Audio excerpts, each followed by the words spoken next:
थोडक्यात उत्तरे लिहा किंवा सांगा. स्वाध्याय आहे.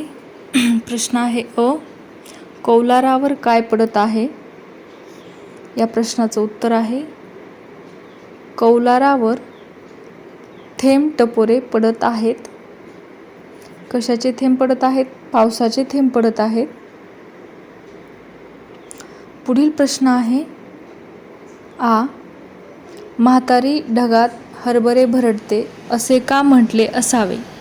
उत्तर, कारण ढगांचा आवाज गडगड गडम असा येत आहे व जात्यावरती हरभरे भरडताना देखील गडगड गडम असा आवाज होतो, म्हणून म्हातारी ढगात हरभरे भरडते असे म्हटले असावे.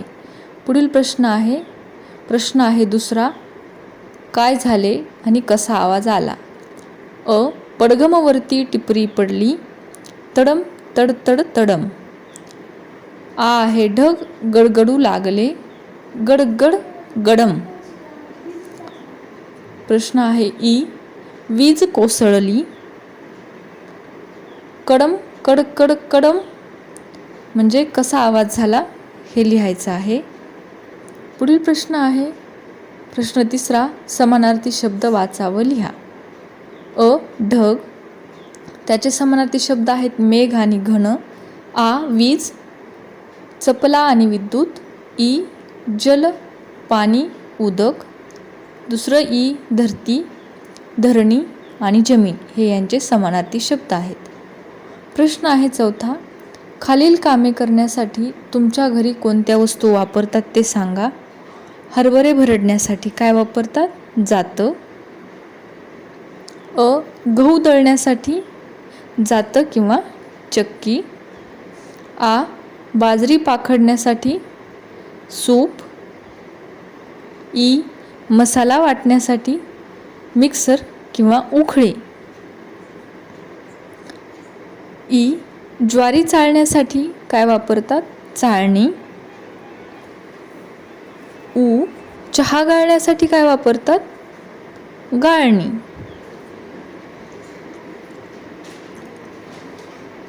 काकडी कापण्यासाठी काय वापरतात? विळी किंवा बतई. पुढील प्रश्नाकडे वळूयात मित्रांनो. पुढील प्रश्न आहे, पडघमवरती टिपरी पडली अशी कवितेत म्हटले आहे. खरे तर पडघमवरती टिपरी कुणीतरी वाजवली, पण कवीने पडघमवर टिपरी वाजवली असे न म्हणता टिपरी पडली असे म्हटले आहे. आता खालील वाक्यातील अधोरेखित शब्दांचा अर्थ काय होतो ते लिहा.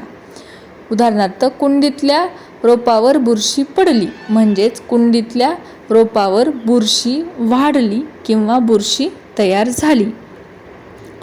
प्रश्न आहे मग आता, सुभानराव निवडणुकीत पडले. त्याचं उत्तर लिहायचं आहे आपल्याला. म्हणजे सुभानराव निवडणुकीत पराभूत झाले. प्रश्न आहे कैरी पिवळी पडली. म्हणजेच उत्तर आहे कैरी पिकण्यास सुरुवात झाली. प्रश्न आहे समीरा आजारी पडली. उत्तर आहे म्हणजे समीराची तब्येत बिघडली, म्हणजेच ती आजारी पडली. पुढील प्रश्न आहे खाऊ मिळाला नाही म्हणून रमेशचा चेहरा पडला. उत्तर आहे खाऊ न मिळाल्यामुळे रमेश हिरमुसला किंवा उदास झाला. पुढील प्रश्न आहे काल रात्री खूप पाऊस पडला. उत्तर, काल रात्री खूप पाऊस झाला, म्हणजेच कोसळला. काल रात्री खूप पाऊस झाला किंवा कोसळला. पुढील प्रश्नाकडे वळूयात. पुढील प्रश्न आहे 6वा, तडतड यासारखे कवितेत आलेले नादमय शब्द शोधा व लिहा. तुम्हाला माहीत असलेले नादमय शब्द सांगा. गडगड, कडकड, बडबड, थरथर, कटकट आणि समसम. प्रश्न आहे 7वा, तुम्हाला पावसात भिजायला आवडते का? भिजल्यावर तुम्हाला काय वाटते ते सांगा व लिहा. हे तुम्ही लिहायचं आहे.